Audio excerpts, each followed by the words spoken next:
Hi guys, welcome back to my YouTube channel. ಎಲ್ಲರೂ ಹೇಗಿದ್ದೀರಾ? Hope ಎಲ್ಲರೂ ಚೆನ್ನಾಗಿದ್ದೀರಾ ಅಂತ. ಆ್ಯಂಡ್ ಇವತ್ತು ಈವ್ನಿಂಗಿಂದ ವ್ಲಾಗ್ನ ಸ್ಟಾರ್ಟ್ ಮಾಡ್ತಾ ಇದ್ದೀನಿ. ಬಿಸ್ಕೆಟ್ ಆ್ಯಂಡ್ ಏನಂತಾರೆ ಹಾಲು ಎರಡೂ ಕೂಡ ಖಾಲಿಯಾಗಿತ್ತು. ಸೊ ಅಮೆಝಾನಲ್ಲಿ ಆರ್ಡ್ರ್ ಮಾಡ್ಕೊಂಡಿದ್ದೆ. ಹಾಲು ಕೊಟ್ಟಿದ್ದೆ.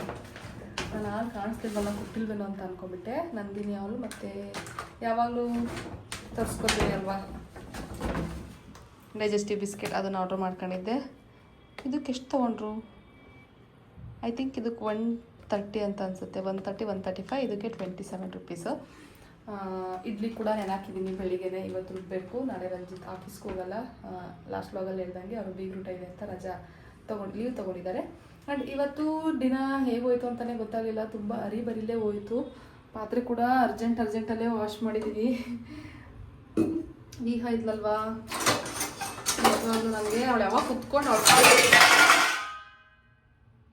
ಬಿತ್ತು ಒಂದು ಪ್ಲೇಟ್ ಅದರಲ್ಲಿ ಸಿಂಕಲ್ಲಿ.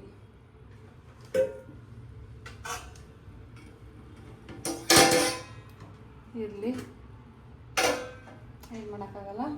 ಯಾವಾಗ ಅವಳ ಪಾಡಿಗೆ ಅವಳು ಕುತ್ಕೊಂಡು ಆಟ ಆಡ್ತಾಳೋ ಅಂತ ಅನಿಸ್ಬಿಟ್ಟಿದೆ. ಅಷ್ಟೇ, ಕಾಫಿ ಮಾಡ್ಕೊತೀನಿ. ಆಮೇಲೆ ಮತ್ತೆ ವ್ಲಾಗ್ನ ಕಂಟಿನ್ಯೂ ಮಾಡ್ತೀನಿ. ನಾನು ಈ ರೀತಿ ಬ್ಯಾಗ್ ಕೊಡ್ತಾರಲ್ವ ಆನ್ಲೈನಲ್ಲಿ, ಏನೇ ಆರ್ಡ್ರ್ ಮಾಡಿದ್ರು ಅದನ್ನು ಡ್ರೈ ಕಸ ಹಾಕೋದಕ್ಕೆ ಇಟ್ಕೊಂಡ್ಬಿಡ್ತೀನಿ. ಮತ್ತು ಎಷ್ಟು ಅಂತ ಇಟ್ಕೊಳ್ಳಿ ಆ ರೀತಿ ಪೇಪರ್ ಬ್ಯಾಗ್ಸ್ನ ಮನೆಯಲ್ಲಿ. ಆ್ಯಂಡ್ ಇದೊಂದು ವೆಟ್ ಕಸ ಹಾಕೋದಕ್ಕೆ ಇಟ್ಕೊತೀನಿ. ಇದನ್ನು ಆ್ಯಕ್ಚುಲಿ ವೆಟ್ ಕಸ ಆಚೆ ಇಡಬೇಡ ಅಂತ ಅನ್ಕೊತೀನಿ. ಡಸ್ಟ್ಬಿನ್ ಇದೆರಡು ಕೂಡ. ಆಚೆ ಇನ್ನೊಂದು ಡಸ್ಟ್ಬಿನ್ ಇಟ್ಟಿದ್ದೀನಿ, ಅಲ್ಲಿ ಅದು ಡೈಪರ್ ಆಗಿರ್ಬೋದು ಆ ರೀತಿ ಹಾಕೋತೀನಿ. ಇದರಲ್ಲಿ ವೆಟ್ ಕಸ ಇದೆಯಲ್ಲ, ಅದನ್ನು ಆಚೆ ಇಡಬೇಕು. ಸೊಳ್ಳೆ ತುಂಬ ಬರುತ್ತೆ ಅಂತೇಳಿ ಕೆಲವರು ಆಚೆ ಇಟ್ಕೋತಾರೆ, ಗುಂಗ್ರಿ ಬರುತ್ತೆ ಅಂತ. ಬಟ್ ನನಗೇನು ಅಷ್ಟು ಗುಂಗ್ರಿ ಆಗಲಿ ಸೊಳ್ಳೆ ಆಗಲಿ ಬಂದಿಲ್ಲ. ಯಾಕಂದರೆ ನಾವು ಡೈಲಿ ಅಂದರೆ ಡೇ ಬೈ ಡೇ ಅಂತೂ ಬಂದೇ ಬರುತ್ತೆ ಕಸದ ಗಾಡಿ. ಡೇ ಬೈ ಡೇ ರಂಜಿತ್ ಹೋಗಿ ಹಾಕ್ತಾರೆ. ನಮ್ಮ ಮನೇಲಿ ಕಸ ಹಾಕೋ ಕೆಲಸ ಅಂದರೆ ಡೈಲಿ ಡೇ ಬೈ ಡೇ ರಂಜಿತೆ ಹೋಗೋದು ಕಸ ಹಾಕೋದಕ್ಕೆ. ನಾನಿನ್ನು ಪ್ರೆಗ್ನೆನ್ಸಿ ಟೈಮಲ್ಲಿಂದನೂ ಹೋಗಿಲ್ಲ. ಅವಾಗಲಿಂದ ರಂಜಿತೆ ಹಾಕ್ತಿದ್ದಾರೆ. ಇವಾಗ ಪಾಪು ಇದ್ದಾಳೆ ಅಂತ ಹೋಗಲ್ಲ. ಆ್ಯಂಡ್ ಅವ್ರೂ ಅರ್ಥ ಮಾಡ್ಕೋತಾರೆ. ಇವಾಗ ತಾನೇ ಅವಳಿಗೆ ಆಪ್ರೇಷನ್ ಆಗಿದೆ, ಸ್ಟೆಪ್ಸ್ ಎಲ್ಲ ಹತ್ತಿಲಿ, ಅದು ಬೇಡ ಅಂತ ಅವರೇ ಹಾಕ್ತಾರೆ. ಇನ್ನು ಅವರೇ ಕಂಟಿನ್ಯೂ ಆಗುತ್ತೆ ಬಿಡಿ. ನಾನಂತೂ ಹಾಕೋದಕ್ಕಾಗಲ್ಲ ಅಂತ ಅನಿಸುತ್ತೆ. ಅವರೇ ಹಾಕ್ತಾರೆ. ನಾನು ಅಲ್ಲಿಗೂ ಕೇಳ್ತೀನಿ, ನಾನೇ ಹೋಗ್ಬಿಟ್ಟು ಹಾಕ್ಬಿಟ್ಟು ಬರಲ್ಲ ಅಂತ. ಬೇಡ ಬಿಡು ಅಂತ ಅವ್ರು ಹೇಳ್ತಾರೆ. ಕಾಫಿ ಮಾಡಿಕೊಂಡು ನಾನು ಏನು ಮಾಡ್ತೀನಿ ಅಂದರೆ ಅದು ಬಿಸ್ಕೆಟ್ ಕವರ್ ಆಗಿರ್ಬೋದು, ಎಲ್ಲ ಪ್ರತಿಯೊಂದು ಪಾತ್ರೆದು ಎಲ್ಲ ಅಲ್ಲೇ ಆಡ್ಬಿಟ್ಟು ಬಂದುಬಿಡ್ತೀನಿ. ಸೀಸರ್ ಆಗಿರ್ಬೋದು, ಕಾಫಿ ಪೌಡರ್ ಪ್ಯಾಕೆಟ್ ಕಟ್ ಮಾಡಿರ್ತೀನಲ್ಲ ಅದೆಲ್ಲ ಅಲ್ಲೇ ಆಡ್ಬಿಟ್ಟು ಬಂದುಬಿಡ್ತೀನಿ. ವೀಹ ಇದ್ದರೆ ಕಷ್ಟಪಟ್ಟಂತ ಕಾಫಿ ಕುಡ್ಕೊಳ್ಳೋಣ ಅಂತ. ಬಿಕಾಸ್ ಅವಳೆದ್ದರೆ ಓಡೋಗ್ಬಿಡ್ಬೇಕು ಬಿಟ್ಟು. ಸೊ ಹಂಗಾಗಿ ಬೇಗ ಕಾಫಿ ಕುಡ್ಕೊಂಡ್ಬಿಡ್ತೀನಿ. ಇವಳ್ದು ಹೊಸ ಮೈಲ್ ಸ್ಟೋನ್ ಇದು. ಏನಂತ ಗೊತ್ತಿಲ್ಲ, ಮೈಲ್ ಸ್ಟೋನು ಅಲ್ಲ, ಏನೋ ಕೈ ಹಿಡ್ಕೊಂಡು ಆಟ ಆಡ್ತಾಳೆ. ಆಡ್ಸಪ್ಪಂಗೋರಿ ಆಟ ಆಡ್ತಿದ್ದೆ ಅಲ್ವಾ, ಇಷ್ಟೊತ್ತು ಆಡ್ತಿದ್ದೆ ಅಲ್ವಾಗ ನೋಡಿ ಅಷ್ಟೇ. ಇನ್ನು ನೆಕ್ಸ್ಟ್ ಡೇ ಇಡ್ಲಿ ಮಾಡಬೇಕು ಅಂತ ನೆನಾಕಿದೆ ಅಂತ ಹೇಳ್ದೆ ಅಲ್ವಾ, ಅದನ್ನು ಕೂಡ ಗ್ರೈಂಡ್ ಮಾಡಿ ಎತ್ತಿಟ್ಟಿದ್ದೀನಿ. ನಾನೇನಂದರೆ ಎಲ್ಲ ಒಟ್ಟಿಗೆ ನೆನಾಕ್ತೀನಿ ಇಡ್ಲಿಗೆ. ನಾನು ಸಪ್ರೇಟ್ ಮುಂಚೆ ನೆನಾಕ್ತಿದ್ದೆ. ಬಟ್ ಈಗ ನಿಜವಾಗ್ಲೂ ಅಷ್ಟೊಂದು ಟೈಮ್ ಇರಲ್ಲ. ಎಲ್ಲ ಒಟ್ಟಿಗೆ ಉದ್ದಿನ ಬೇಳೆ, ಅವಲಕ್ಕಿ, ಅಕ್ಕಿ ಪ್ರತಿಯೊಂದೂ ಒಟ್ಟಿಗೆ ಒಂದೇ ಬೌಲಲ್ಲೇ ನೆನಾಕ್ತೀನಿ. ಓಕೆ ಗೈಸ್, ನಾವೀಗ ರಂಜಿತ್ ಅಣ್ಣ ಮಗಳದು ಬರ್ಡೇಗೆ ಹೋಗ್ತಾ ಇದ್ದೀವಿ. ಇವತ್ತು ಬರ್ಡೇ ಇದೆ. ರಂಜಿತ್ ಸಡನ್ನಾಗಿ ಬಂದು ಹೋಗೋಣ ಅಂತ ಅಂದರು. ಸೊ ಬೇಗ ರೆಡಿ ಆಗಿ ಬ್ಲಾಗ್ ಕಂಟಿನ್ಯೂ ಮಾಡೋಕ್ಕಾಗಿಲ್ಲ. ಇದ್ರಿ ಬಿಸ್ನೀರು ಹಾಕೋತಿದ್ದೀನಿ. ಇಲ್ಲೇ ಹೋಗಿ ಬಿಸ್ನೀರೋದು ಕ್ಯಾರಿ ಮಾಡಬೇಕು. ನಾನು ಸುಡ್ತಿದೆ ಇದು. ಆ ಬಾಟಲ್ ತುಂಬ ಸುಡ್ತಿತ್ತು. ಸೊ ಅಲ್ಲೇ ಇಟ್ಬಿಟ್ಟು ಬಂದೆ, ಬ್ಯಾಗಲ್ಲಿ ಯಾರು ಕ್ಯಾರಿ ಮಾಡ್ತಾರೆ ಅಂತ. ನೀನು ಮನೆಗೆಲ್ಲ ಹೋಗ್ತಿರೋದು, ಅಲ್ಲೇ ಬೇಕಾದರೆ ತೊಗೋಬೋದು ಬೇಕಿದ್ರೆ, ಕುಡಿಬೇಕು ಅನಿಸಿದ್ರೆ. ನಾನು ಮೊದಲೇ ನೀರು ಜಾಸ್ತಿ ಕುಡಿತೀನಿ. ಕ್ಯಾಬ್ ಬುಕ್ ಮಾಡಿದ್ದೀವಿ, ಆಲ್ರೆಡಿ ಬಂದಿದೆ. ರಂಜಿತ್ ವೀಹ ಹೋದ್ರು, ನಾನು ಲಾಕ್ ಮಾಡ್ಕೊಂಡು ಹೋಗ್ತೀನಿ. ಕ್ಯಾಬ್ನ ಬುಕ್ ಮಾಡಿದ್ಯಲ್ವಾ, ಅದು ಕೂಡ ಬಂತು. ಕಾರ್ನೇ ಬುಕ್ ಮಾಡಿದ್ದೀವಿ, ಯಾಕಂದರೆ ನೈಟ್ ಟೈಮ್ ಹೋಗ್ತಿರ್ತೀವಲ್ವ, ಸ್ವಲ್ಪ ಚಳಿ ಇರುತ್ತೆ ಅಂತ. ಆ್ಯಂಡ್ ವೀಹಾಗೂ ನೀವು ನೋಡ್ತಿರ್ಬೋದು, ಫುಲ್ ರಾಂಪರ್ಸ್ನ ಹಾಕಿದ್ದೀನಿ. ನನಗೆ ವಿಡಿಯೋ ಎಡಿಟ್ ಮಾಡ್ಬೇಕಾದ್ರೆ ಅವಳನ್ನ ನೋಡ್ತಿದ್ರು ನಗು ಕಂಟ್ರೋಲ್ ಮಾಡೋಕ್ಕಾಗಲ್ಲ. ಯಾವಾಗಲೂ ನೋಡಿದ್ರು ಅಂದರೆ ಅವಳನ್ನ ಯಾವಾಗಲೂ ನೋಡಿದ್ರು ನನ್ನ ಫೇಸಲ್ಲಿ ಸ್ಮೈಲ್ ಇರುತ್ತೆ. ಎಷ್ಟು ಕ್ಯೂಟ್ ಅಲ್ವಾ ಅಂತ. ಅಂದರೆ ಅವ್ರವ್ರ ಮಕ್ಕಳು ಅವ್ರವ್ರ ಪೇರೆಂಟ್ಸ್ಗೆ ಕ್ಯೂಟ್ ಅಲ್ವಾ, ಹಂಗಾಗಿ. ಇನ್ನು ಅವಳಂತೂ ಆಚೆ ಬಂದಿದ ತಕ್ಷಣ ಫುಲ್ ಸೈಲೆಂಟ್ ಆಗೋಗ್ಬಿಡ್ತಾಳೆ. ಯಾರಾದರೂ ಜನ ಇದ್ರೂ ಜಾಸ್ತಿ ಮಾತಾಡಲ್ಲ. ಎಲ್ಲಿಗೆ ಹೋಗ್ತಿದ್ದೀವಿ ಏನು, ಅವಳಿಗೆ ಏನಾದರೂ ವ್ಯಾಕ್ಸಿನೇಷನ್ದೇ ನೆನಪಾಗುತ್ತೋ ಗೊತ್ತಿಲ್ಲ. ಒಟ್ಟಿನಲ್ಲಿ ಆಚೆ ಯಾವಾಗಲೇ ಹೋದ್ರೂ ಸೈಲೆಂಟ್ ಆಗ್ತಾಳೆ. ಎಲ್ಲೋ ಒಂದೊಂದು ಸರಿ ಅಷ್ಟೇ ಅವಳು ಆ್ಯಕ್ಟಿವ್ ಆಗಿರೋದು. ಇಲ್ಲಾಂದರೆ ಸ್ವಲ್ಪ ಹೊತ್ತು ಆಗಿದ ತಕ್ಷಣ ಮತ್ತೆ ಅವಳು ಆ್ಯಕ್ಟಿವ್ ಆಗೇ ಇರ್ತಾಳೆ. ನಾನು ಹೋಗೋ ಅಷ್ಟರಲ್ಲಿ ಎಲ್ಲರೂ ಕೂಡ ಬಂದಿರು, ಡೆಕೋರೇಷನ್ ಕೂಡ ಆಗಿತ್ತು. ಹೋಗಿದ ತಕ್ಷಣ ಕೇಕ್ ಕಟ್ ಮಾಡಿದ್ದು. ನನ್ನ ಮಗಳು ಕೂಡ ಎಲ್ಲನೂ ನೋಡ್ತಾ ಇದ್ಲು. ಆ್ಯಂಡ್ ಫಸ್ಟ್ ಟೈಮ್ ಅವಳು ಈ ಮನೆಗೆ ಬಂದಿರೋದು. ಯಾವತ್ತೂ ಬಂದೇ ಇಲ್ಲ. ಅವಳು ಹುಟ್ಟಿದ ತಕ್ಷಣ ಡೈರೆಕ್ಟ್ ಊರಿಗೆ ಹೋಗಿ ಊರಿಂದ ಬೆಂಗಳೂರಿಗೆ ಬಂದಿದ್ದೆ. ಎಲ್ಲೂ ಆಚೆ ಹೋಗೇ ಇರಲಿಲ್ಲ. ಒಂದು ಸತಿ ರಿಲೇಟಿವ್ ಮನೆಗೆ ಹೋಗಿದ್ವಿ. ಅದು ಬಿಟ್ಟರೆ ನಾವು ಚಿಕ್ಕ ಪುಟ್ಟ ಔಟಿಂಗ್ ಅಷ್ಟೇ, ಬಿಟ್ಟರೆ ಫ್ಯಾಮಿಲಿ ಮನೆಗೆ ಅಂತ ಹೋಗೇ ಇಲ್ಲ ಅವಳು. ಎಲ್ಲನೂ ನಾನು ಅಂದರೆ ಇನ್ಸ್ಟಾಗ್ರಾಮ್ ಫಾರ್ಮೆಟಲ್ಲಿ ವೀಡಿಯೋಸ್ ಮಾಡ್ಕೊಂಡಿದ್ದೆ. ಯೂಟ್ಯೂಬ್ ಫಾರ್ಮೆಟಲ್ಲಿ ಯಾವುದೂ ಮಾಡಿರಲಿಲ್ಲ. ಅದೇ ಕ್ಲಿಪ್ಪಿಂಗ್ಸ್ನೇ ಇಲ್ಲೂ ಕೂಡ ಅಟ್ಯಾಚ್ ಮಾಡ್ತಾ ಇದ್ದೀನಿ ಅಷ್ಟೇ. ಏನಂದರೆ ಒಂದು ಥರ ಫಾರ್ಮೆಟಲ್ಲಿ ನಾವು ವೀಡಿಯೋಸ್ ಮಾಡ್ಕೋಬೋದು. ಅಟ್ ಎ ಟೈಮ್ 2 ಫಾರ್ಮೆಟಲ್ಲಿ ಮಾಡೋಕ್ಕಾಗಲ್ಲ. ನನ್ನ ಹತ್ರ ಒಂದೇ ಫೋನ್ ಇರೋದು ಆ್ಯಂಡ್ ನಾನು ಯಾವುದೇ ರೀತಿ ಕ್ಯಾಮ್ರಾ ಕೂಡ ಯೂಸ್ ಮಾಡ್ತಾ ಇಲ್ಲ ವೀಡಿಯೋ ಶೂಟ್ ಮಾಡೋದಕ್ಕೆ. ನನ್ನ ಫೋನಲ್ಲಿ ಅಷ್ಟೇ ಮಾಡ್ಕೊಳ್ಳೋದು. ಆ್ಯಂಡ್ ಈಗ ಕೂಡ ಅವ್ರ ದೊಡ್ಡಪ್ಪ ಹತ್ರ ಫಸ್ಟ್ ಟೈಮ್ ಫೋಟೋಸ್ ತೆಗೆಸ್ಕೊತಿದ್ಲು. ನಾನು ಸ್ವಲ್ಪ ವೀಡಿಯೋಸ್ ಮಾಡಿಕೊಂಡೆ. ರಂಜಿ ಫೋಟೋ ತೆಗಿತಾಯಿದ್ರು. ನನ್ನ ಮಗಳಿಗೆ ಈ ರೀತಿ ಎತ್ಕೊಂಡ್ರೆ ಯಾರು ಎತ್ಕೊಂಡಿದ್ದಾರೆ ಅಂತ ಗೊತ್ತಾಗಲ್ವಲ್ಲ, ಆರಾಮಾಗಿರ್ತಾಳೆ. ಬಟ್ ಸ್ಟಿಲ್ ನಾನು ರಂಜಿತಲ್ಲಿ ಎಲ್ಲಾದರೂ ಓಡಾಡೋದು ನೋಡ್ತಿದ್ರೆ ನೋಡಿ ಹಿಂಗೆ ಅಳ್ತಿರ್ತಾಳೆ. ಅಳ್ಬೇಕಾದ್ರೆ ಅವಳ ಎಕ್ಸ್ಪ್ರೆಷನ್ನೇ ಒಂಥರ ಚಂದ, ಮೂತಿ ಹಿಂಗೆ ಮಾಡ್ಕೊಂಡು ನಗ್ತಿರ್ತಾಳೆ. ಬಟ್ ಸ್ಟಿಲ್ ಅಳೋದು ನಾವು ನೋಡೋಕ್ಕಾಗಲ್ಲ ಅಲ್ವಾ, ಬೇಗ ಎತ್ಕೊಂಡ್ಬಿಡ್ತೀವಿ. ರಂಜಿತ್ ಎತ್ಕೊಂಡು ಮತ್ತು ಬಲೂನ್ಸ್ ಎಲ್ಲ ತೋರಿಸಿ ಸ್ವಲ್ಪ ಅವಳಿಗೂ ಕೂಡ ಡೈವರ್ಟ್ ಮಾಡಿದ್ರು. ನಾವು ಸೆಲೆಬ್ರೇಷನ್ ಎಲ್ಲ ಮುಗಿಸಿ ಸುಮಾರು ಹೊತ್ತಿದ್ವಿ. ವಿಹಾ ಸ್ವಲ್ಪ ಹೊತ್ತು ಮಲ್ಕೊಂಡ್ಲು ಅಲ್ಲಿ. ಅರೌಂಡ್ 10:30 ಹಂಗೇನೋ ಬಿಟ್ವಿ ನಾವು.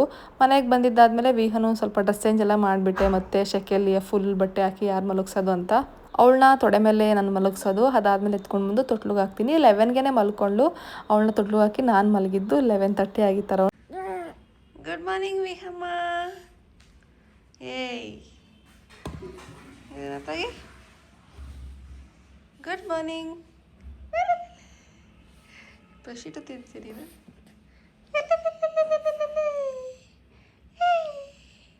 ಗುಡ್ ಮಾರ್ನಿಂಗ್, ಗುಡ್ ಮಾರ್ನಿಂಗ್ ವಿಹಮ್ಮ, ಗುಡ್ ಮಾರ್ನಿಂಗ್. ಏಯ್ ನೀನು ಎಂದು ಗುಡ್ ಮಾರ್ನಿಂಗ್ ಹೇಳೋದು ನನಗೆ. ಓಕೆ ಗಾಯ್ಸ್, ನಾನು ನೆಕ್ಸ್ಟ್ ಡೇಯಿಂದ ಮತ್ತೆ ಬ್ಲಾಗ್ನ ಕಂಟಿನ್ಯೂ ಮಾಡ್ತಾಯಿದ್ದೀನಿ. ನೋಡಿ ಚಿಕನ್ ಸಾಂಬಾರು ಮಾಡಿದ್ದೀನಿ. ಅದು ಮತ್ತೆ ಏನು ಬಿಸಿ ಆಗೋದಕ್ಕೆ ಇಟ್ಟಿದ್ದೀನಿ. ಈಗ ಜಸ್ಟ್ ಕ್ಯಾಪ್ ಓಪನ್ ಮಾಡಿದ್ದು, ಸಣ್ಣ ಇಟ್ಟಿದ್ದೆ ಆಯಿತಾ ಇಷ್ಟೊತ್ತು. ಈಗ ಸ್ವಲ್ಪ ಫ್ಲೇಮ್ ಇನ್ಕ್ರೀಸ್ ಮಾಡಿದ್ದೀನಿ. ಚಿಕನ್ ಸಾಂಬಾರು ನಿಮಿಷ ಇರಿ, ಲೈಟ್ ಹಾಕೋತೀನಿ. ಇದ್ರದ್ದು ಕ್ಲಿಯರಾಗಿ ಕಾಣಿಸುತ್ತಾ? ಚೆನ್ನಾಗಿ ಕಾಣಿಸುತ್ತಲ್ವ ಲೈಟ್ ಹಾಕಿದ್ರೆ ಕ್ಲಾರಿಟಿ.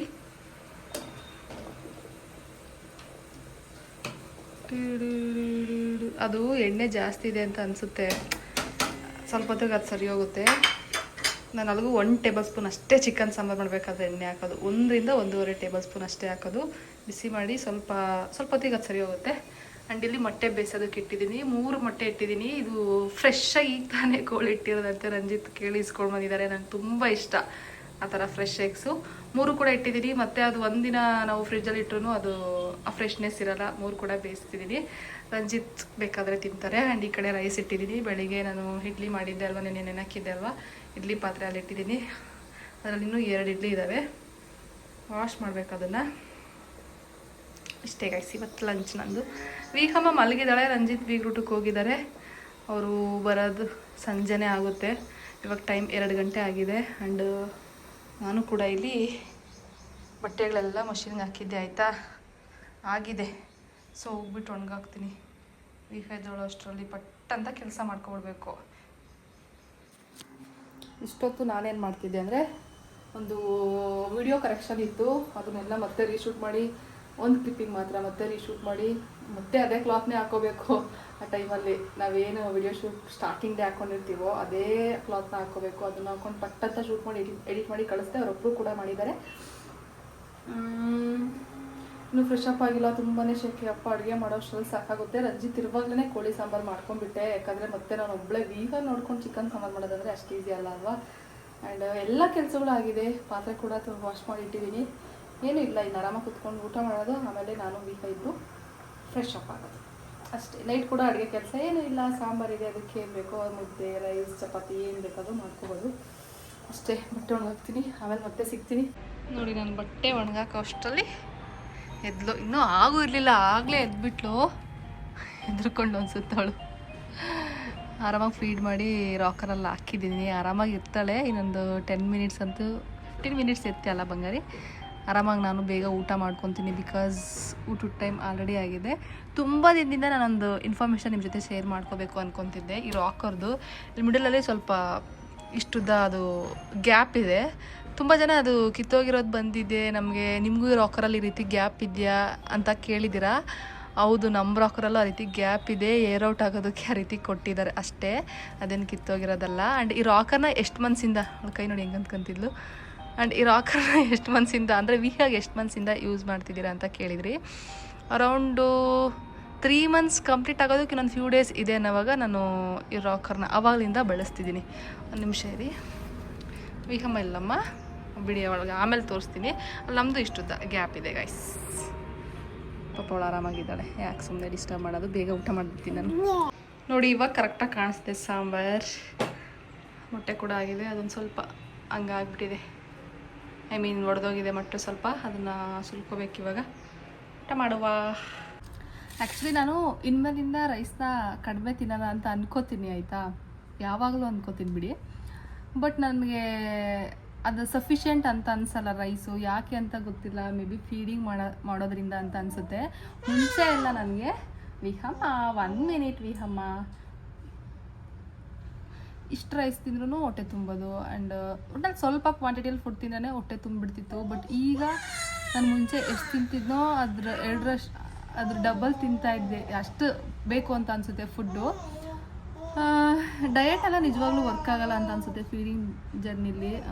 ಅಂದರೆ ಡಯೆಟ್ ಅಂದರೆ ಊಟ ಫುಲ್ ಬಿಟ್ಬಿಡೋದಲ್ಲ, ಸ್ವಲ್ಪ ಕ್ವಾಂಟಿಟಿ ತೊಗೋಬೇಕು. ನಾವೇನು ಇವಾಗ 3 ಇಡ್ಲಿ ತಿಂತಿದ್ದೀವಿ ಅಂದರೆ 2 ಇಡ್ಲಿ ಎಕ್ಸಾಂಪಲ್ ಕೊಟ್ಟಿದ್ದು ಅಷ್ಟೇ. ಈ ರೀತಿ 2 ಕಪ್ ರೈಸ್ ತಿಂತೀವಿ ಅಂದರೆ 1 ಕಪ್ ರೈಸ್ ತೊಗೋಬೇಕು. ಬಟ್ ನಾನು ಆಗ್ತಾಯಿಲ್ಲ, ಅದಕ್ಕೆ ಇನ್ಮೇಲಿಂದ ಏನು ಮಾಡೋಣ ಅಂತ ಅಂದ್ಕೊಂಡಿದ್ದೀನಿ ಅಂದರೆ ಅಟ್ಲೀಸ್ಟ್ ರೈಸ್ ಸ್ವಲ್ಪ ತೊಗೊಂಡು, ಇವಾಗ ಬರೀ ರೈಸು ಸಾಂಬಾರೇ ತಿಂದರೆ ಡೆಫಿನೆಟ್ಲಿ ಹಶ್ವಾಗುತ್ತೆ. ರೈಸ್ ಜೊತೆ ನಾವೇನಾದರೂ ಸೊಪ್ಪಿನ ಪಲ್ಯ ಇಲ್ಲ ತರಕಾರಿ ಸ್ಟೀಮ್ ಮಾಡ್ಕೊಂಡಿರೋದು, ಇಲ್ಲ ಕುಕ್ಕುಂಬರ್ ಆಗಿರ್ಬೋದು, ಇಲ್ಲ ಈ ರೀತಿ ಎಗ್ಸ್ ತೊಗೊಳೋದು, ಈ ರೀತಿ ಮಾಡೋಣ ಅಂತ ಅನ್ಕೋತಿದ್ದೀನಿ. ನನ್ನ ನೈಟ್ ನೀವು ನಂಬಲ್ಲ 12 ಗಂಟೆವರೆಗೂ ಕುತ್ಕೊಂಡು ನಂದು ಓಲ್ಡ್ ಫೋಟೋಸ್, ಓಲ್ಡ್ ರೀಲ್ಸ್ ಎಲ್ಲ ನೋಡ್ತಾ ಇದ್ದೆ ಇನ್ಸ್ಟಾಗ್ರಾಮಲ್ಲಿ. ಎಷ್ಟು ಸಣ್ಣ ಇದ್ದೆ, ಸ್ವಲ್ಪ ದಪ್ಪ ಆಗಿಬಿಟ್ಟಿದ್ದೀನಲ್ಲ ಅಂತ. ಏನು ಮಾಡೋಕ್ಕಾಗಲ್ಲ, ಅದನ್ನು ವೆಯ್ಟ್ ಲಾಸ್ ಮಾಡಬೇಕು ನಾನು, ಹಂಗಂತ ಸುಮ್ಮನೆ ತಿಂತಾಯಿದ್ರೆ ಆಗಲ್ಲ. ನೋಡೋಣ, ಬೇಗ 6 months ಕಂಪ್ಲೀಟ್ ಆಗಿಬಿಟ್ಟೆ ನಾನು ಎಕ್ಸಸೈಸ್ ಸ್ಟಾರ್ಟ್ ಮಾಡ್ಬೋದು. ಸ್ವಲ್ಪ ಭಯ ನನಗೆ, C-section ಅಲ್ವಾ, ಯಾಕೆ ಎಕ್ಸಸೈಸ್ ಈಗಲೇ ಸ್ಟಾರ್ಟ್ ಮಾಡೋದು ಅಂತ ಅಷ್ಟೇ. ವಿಹ ಬಿಡಲ್ಲ ನನಗೆ ಇವಾಗ ವೀಡಿಯೋ ಮಾಡೋಕ್ಕೆ, ನಾನು ಊಟ ಮಾಡ್ತಾಯಿದ್ದೀನಿ ಇವಾಗ, ಆಮೇಲೆ ಸಿಗ್ತೀನಿ ಬಿಡಿ. ಮನೆ ಮುಂದೆ ಸ್ಪೇಸ್ ಇದೆಯಲ್ವಾ, ಈ ಕಾರ್ನರಲ್ಲಿ ನಾನು ದಿನಕ್ಕೆ ಅದೆಷ್ಟು ಸರಿ ವಿಹಾನ್ ಎತ್ಕೊಂಡು ವಾಕ್ ಮಾಡ್ತೀನೋ, ಅವಳಿಗೂ ಒಳಗಡೆ ಸಫೋಕೇಟ್ ಆಗುತ್ತೆ, ಅವಳಿಗೂ ಸ್ವಲ್ಪ ಮೈಂಡ್ ರಿಫ್ರೆಶ್ ಆಗಲಿ ಅಂತೇಳಿ ನಾನು ಯಾವಾಗಲೂ ರೂಮಲ್ಲೇ ಹಾಕೋದಕ್ಕೂ ಹೋಗಲ್ಲ. ನಿಮ್ಗೆ ಆಲ್ರೆಡಿ ಗೊತ್ತಿರುತ್ತೆ ನಾನು ಡೈಲಿ ವ್ಲಾಗ್ಸ್ ನೋಡ್ತಿದ್ರೆ. ಸೊ ಆಚೆ ಬಂದು ತುಂಬ ಹೊತ್ತು ವಾಕ್ ಮಾಡೋದಕ್ಕೂ ಆಗಲ್ಲ, ನನಗೂ ಕೂಡ ಇನ್ನೂ ಅಂದರೆ ಸ್ಟಿಚಸ್ದು ಇನ್ನೂ ಹೀಲಿಂಗ್ ಪ್ರೊಸೆಸಲ್ಲಿ ಇರುತ್ತಲ್ಲ, ಸುಮಾರು ಒಂದು 15 ನಿಮಿಷ 20 ನಿಮಿಷ ಮ್ಯಾಕ್ಸಿಮಮ್ ಅಂದರೆ 20 ನಿಮಿಷ ಅಷ್ಟೇ ಎತ್ಕೊಂಡು ಅವಳು ನಾವು ವಾಕ್ ಮಾಡೋದಕ್ಕಾಗೋದು. ಮತ್ತೆ ಸ್ವಲ್ಪ ಹೊತ್ತು ರೆಸ್ಟ್ ಮಾಡ್ತೀನಿ, ಮತ್ತೆ ಎತ್ಕೊಂಡು ಓಡ್ತೀನಿ. ಈ ರೀತಿ ಲೈಕ್ ಕಂಟಿನ್ಯೂಸ್ ಆಗಂತೂ ವಾಕ್ ಮಾಡೋದಕ್ಕಾಗಲ್ಲ. ರಂಜಿತ್ ಆದರೆ ಓಡಾಡ್ತಾರೆ, ನನಗಂತೂ ನಿಜವಾಗ್ಲೂ ಆಗಲ್ಲ. ಆಲ್ರೆಡಿ ನನಗೆ ಸ್ವಲ್ಪ ಪೇಯ್ನ್ ಸುಸ್ತು ಅಂತ ಅನಿಸುತ್ತೆ, ಸ್ವಲ್ಪ ರೆಸ್ಟ್ ಬೇಕು ಅಂತ ಅನಿಸುತ್ತೆ. ಒಂದು 5-10 ನಿಮಿಷ ಕೂತ್ಕೊಂಡು ಮತ್ತೆ ಬೇಕಾದರೆ ಎದ್ದು ವಾಕ್ ಮಾಡ್ತೀನಿ. ಏನು ಮಾಡೋಕ್ಕಾಗಲ್ಲ, ಸ್ಟಿಚಸ್ C-section ಆಗಿರೋದ್ರಿಂದ ಸ್ಟಿಚಸ್ ಎಲ್ಲ ಹಾಕಿರ್ತಾರಲ್ವ, ಇನ್ನೂ ಹೀಲಿಂಗ್ ಪ್ರೊಸೆಸ್ಸೇ ಇನ್ನೂ 5th month ಇದು ರನ್ನಿಂಗು ಡೆಲಿವರಿ ಆದಮೇಲೆ. ಸೊ ಹಂಗಾಗಿ ನನಗೆ ಎಷ್ಟೊತ್ತಾಗುತ್ತೋ ಅಷ್ಟೊತ್ತು ವಾಕ್ ಮಾಡ್ತೀನಿ. ಒಟ್ನಲ್ಲಿ ನಾನು ಮಾಡೇ ಮಾಡ್ತೀನಿ ದಿನದಲ್ಲಿ. ಅದೆಷ್ಟು ಸರಿ ಓಡಾಡ್ತೀನೋ, ಅದೆಷ್ಟು ಕ್ಯಾಲರೀಸ್ ಬರ್ನ್ ಆಗುತ್ತೋ ಗೊತ್ತಿಲ್ಲ. ರಂಜಿತ್ ಹೊಸ ಮನೆ ನೋಡಿದಾರೆ ನೋಡಿ ನಮಗೆ ಅಂತ. ಇದು ಕಿಚನ್ನು, ಇದು ಕಿಚನ್ನೇ, ಇದು ಹಾಲು, ಇದು ಹಾಲು, ಇದೂ ಹಾಲು, ಎಲ್ಲ ಆ್ಯಂಗಲ್ಸ್ ಹಾಕಿದ್ದಾರೆ. ಬೆಡ್ರೂಮ್, ಇಲ್ಲೂ ಕಿಚನ್ನು, ಇದು ಬೆಡ್ರೂಮ್. 3 ಬೆಡ್ರೂಮಾ 2 ಬೆಡ್ರೂಮಾ ರೀ?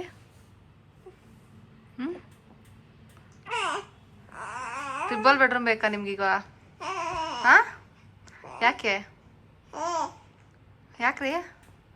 38,000 ರೆಂಟ್. ಇದಕ್ಕೆ ಯಾರಾದರೂ 38,000 ನಾವು ರೆಂಟೇ ಕಟ್ಬಿಟ್ರೆ ಬೆಂಗಳೂರಲ್ಲಿ ಉದ್ಧಾರ. ವಿಹಮ್ಮ ವಿಹಾಗೆ ಅಂತ ಒಂದು ಬ್ಯಾಗ್ ಆರ್ಡರ್ ಮಾಡಿದ್ದೆ ಫ್ಲಿಪ್ಕಾರ್ಟಿಂದ. ಅಂದರೆ ಅವಳಿಗೆ ಅಂತಂದರೆ ಅವಳೇನು ಕ್ಯಾರಿ ಮಾಡಲ್ಲ ಇವಾಗ. ಅವಳ ಕ್ಲೋತ್ಸ್ ಎಲ್ಲ ಒಂದು ಬಟ್ಟೆಯಲ್ಲಿ ಸಪ್ರೇಟ್, ಅವಳದೇನು ಐಟಮ್ಸ್ ಇರುತ್ತೆ, ಸ್ಕಿನ್ ಕೇರ್ ಪ್ರಾಡಕ್ಟ್ಸ್ ಆಗಿರ್ಬೋದು, ಪ್ರತಿಯೊಂದನ್ನು ಈ ಬ್ಯಾಗಲ್ಲಿ ಕ್ಯಾರಿ ಮಾಡೋಣ. ಊರಿಗೆ ಹೋಗ್ತಿದ್ದೀವಲ್ಲ ಈಗ ಸಾಟರ್ಡೆ, ಸೊ ಹಂಗಾಗಿ ಅವಳಿಗೆ ಸಪ್ರೇಟ್ ಒಂದು ಬ್ಯಾಗ್ ಆರ್ಡ್ರ್ ಮಾಡಿದ್ದೆ. ನೋಡೋಣ ಹೇಗೆ ಬಂದಿದೆ ಅಂತ. ನಾನು ಆರ್ಡ್ರ್ ಮಾಡಿದ ಕಲ್ಲರು ಲ್ಯಾವೆಂಡರು, ಬಟ್ ನನಗೆ ಬಂದಿರೋದು ಪೀಚು. ಯಾಕೆ ಅಂತ ಗೊತ್ತಿಲ್ಲ. ಏನು ಮಾಡೋದು ಇವಾಗ ನಾನು? ಇದನ್ನೇ ಇಟ್ಕೊಳ್ಳೋದ ಇಲ್ಲ ರಿಟರ್ನ್ ಮಾಡೋದ ಅಂತ. ಇಲ್ಲ ನಾನೇ ಪೀಚ್ ಆರ್ಡ್ರ್ ಮಾಡೋಣ. ಇಲ್ಲ ನಾನು ಲ್ಯಾವೆಂಡರೇ ಆರ್ಡ್ರ್ ಮಾಡಿರೋದು, ತುಂಬ ಚೆನ್ನಾಗಿ ನೆನಪಿದೆ. ಸಮ್ಟೈಮ್ಸ್ ಅವ್ರು ಹಂಗೇನೆ, ನಾವು ಆರ್ಡ್ರ್ ಮಾಡಿರೋ ಕಲರಲ್ಲಿ ಸ್ಟಾಕ್ ಇಲ್ಲ ಅಂತಂದರೆ ಅವ್ರ ಹತ್ರ ಯಾವ ಸ್ಟಾಕ್ ಇದೆಯೋ ಅದು ಕಳಿಸ್ಬಿಡ್ತಾರಲ್ವ. ಯೂಶಲಿ ನನ್ನ ತಂಗಿ ಹತ್ರ ಇತ್ತಲ್ವ ಇದು ಸೇಮ್ ಅದೇ ಥರ ಪೀಚ್ ಕಲರ್ ಅಷ್ಟೇ. ಇನ್ನೇನು ಇದನ್ನು ರಿಟರ್ನ್ ಮಾಡೋದು ಇಟ್ಕೋತೀನಿ ಹಂಗೇನೆ. ನೋಡಿ ಈ ಥರ ಬ್ಯಾಗ್ ಬರುತ್ತಿದ್ದು, ಕೆಳಗಡೆನೂ ಕೂಡ ಇಲ್ಲಿ ಜಿಪ್ ಕೊಟ್ಟಿರ್ತಾರೆ. ಈ ಜಿಪ್ ಓಪನ್ ಮಾಡಿ ಅವಳು ಆವಾಗಲೇ ನನಗೆ ಎಕ್ಸ್ಪ್ಲೈನ್ ಮಾಡಿದ್ವಿ ಇದು ಏನೇನು ಫ್ಯೂಚರ್ ಇದೆ ಅಂತ. ಅಂದರೆ ಅವಳು ಯೂಸ್ ಮಾಡ್ತಿದ್ಲಲ್ವ, ಅವಳಿಗೆ ಸ್ವಲ್ಪ ಐಡಿಯಾ ಇರುತ್ತಲ್ವ. ಓಪನ್ ಮಾಡಿದ್ರೆ ಇನ್ನೂ ಈ ರೀತಿ ದೊಡ್ಡದಾಗಿ ಮಾಡ್ಕೋಬೋದು ಬ್ಯಾಗ್ನ. ಈ ರೀತಿ ನೋಡಿ, ಈ ಜಿಪ್ ಇಲ್ಲಿದೆ, ಇಷ್ಟು ಡಿಸ್ಟೆನ್ಸ್ ಮಾಡ್ಕೋಬೋದು. ಏನಾದರೂ ಬೇಕಾದರೆ ಇಟ್ಕೋಬೋದು. ನಮಗೆ ಇಷ್ಟು ದೊಡ್ಡದಾಗಿ ಬರುತ್ತೆ. ಇನ್ನು ಇಲ್ಲ ನಮಗೆ ಸ್ವಲ್ಪ ಕ್ಲಾಸ್ ಇದೆ ಅಂತಂದ್ರೂ ಇದು ನನಗೆ ಲಾಕ್ ಮಾಡಿಕೊಂಡ್ರೆ ಆಯಿತು. ಅಮ್ಮ ಯೂಸ್ ಮಾಡ್ತಿದ್ದಾರೆ ಇವಾಗ, ನನ್ನ ತಂಗಿದ್ದು ಲ್ಯಾವೆಂಡರ್ ಕಲರು. ನೋಡೋಣ, ರಂಜಿತ್ನ ಕೇಳ್ತೀನಿ ಚೆನ್ನಾಗಿದೆ ಕಲರ್ ಅಂತ. ಇದು ನಾನೇ ಒಂದ್ಸತಿ ತೆಗ್ದಾಕೊಂಡು ನೋಡ್ತೀನಿ, ನನಗೆ ಚೆನ್ನಾಗಿ ಕಾಣಿಸ್ತಿದೆ ಅಂದರೆ ಇರಲಿ, ಯಾಕಂದರೆ ಅವ್ಳು ಬ್ಯಾಗ್ ಹೇಗಿದ್ರು ನಾನೇ ಕ್ಯಾರಿ ಮಾಡಬೇಕು. ಆ್ಯಂಡ್ ಬ್ಯಾಕ್ ಸೈಡ್ ಕೂಡ ಒಂದು ಪುಟಾಣಿ ಜಿಪ್ ಕೊಟ್ಟಿದ್ದಾರೆ. ಇದ್ರ ಲಿಂಕೆಲ್ಲ ನಾನು ಲಿಂಕಲ್ಲಿ ಕೊಟ್ಟಿರ್ತೀನಿ, ಆದರೆ ಇದೆಲ್ಲ ಟ್ಯಾಗ್ ಮಾಡಿರ್ತೀನಿ. ಫ್ರಂಟ್ ಒಂದು ಜಿಪ್ ಕೊಟ್ಟಿದ್ದಾರೆ ಇಲ್ಲಿ. ಟಾಡಾ, ಇಲ್ಲೊಂದು ಜಿಪ್ ಇದೆ, ಇಲ್ಲಿ ಬೇಜಾನ್ ಜಿಪ್ ಇದ್ದಾವೆ. ವಿಹಮ್ಮದು ಸ್ಕಿನ್ ಕೇರ್ ಪ್ರಾಡಕ್ಟ್ ಇರ್ತವೆ, ಅವಳದೇ ಆದ ಕ್ಲೋತ್ಸು, ಅವ್ಳಿಗೆ ಡ್ರೈ ಶೀಟ್ ಎಲ್ಲ ಕ್ಯಾರಿ ಮಾಡಬೇಕು. ಬ್ಲ್ಯಾಂಕೆಟ್ ಏನು ಬೇಕಿಲ್ಲ, ಕೆಲವೊಂದಷ್ಟು ನೆನ್ಪು ಮಾಡ್ಕೊಂಡು ಡೈಪರ್ ಆಗಿರ್ಬೋದು. ಡೈಪರ್ ಬ್ಯಾಗ್ ಅಂತಲೇ ತೊಗೊಬೋದು, ಸಪ್ರೇಟಾಗಿ ತುಂಬ ಬರ್ತವೆ. ಬಟ್ ಇವಾಗ ನಾವು ಡೈಪರ್ ಅವಳು ಯೂಸ್ ಮಾಡ್ತೀವಿ, ಡೈಪರ್ ಯೂಸ್ ಮಾಡೋವರೆಗೂ ಮಾತ್ರ ಬ್ಯಾಗ್ ನಮ್ಗೆ ಯೂಸ್ ಆಗುತ್ತೆ. ಇನ್ ಫ್ಯೂಚರ್ ಅದೇನು ಯೂಸ್ ಆಗಲ್ಲ. ಆ್ಯಂಡ್ ಇನ್ನೊಂದು ಆ ಥರ ಪ್ಯಾಟರ್ನ್ಗಿಂತ ನನಗೆ ಈ ಥರ ಪ್ಯಾಟರ್ನ್ ಮಧ್ಯೆ ಹುಡುಗಿ ಅಲ್ವಾ, ಸೊ ಈ ಥರ ಪ್ಯಾಟರ್ನ್ ಚೆನ್ನಾಗಿರುತ್ತೆ ಅಂತೇಳಿ ಆರ್ಡ್ರ್ ಮಾಡಿಕೊಂಡೆ.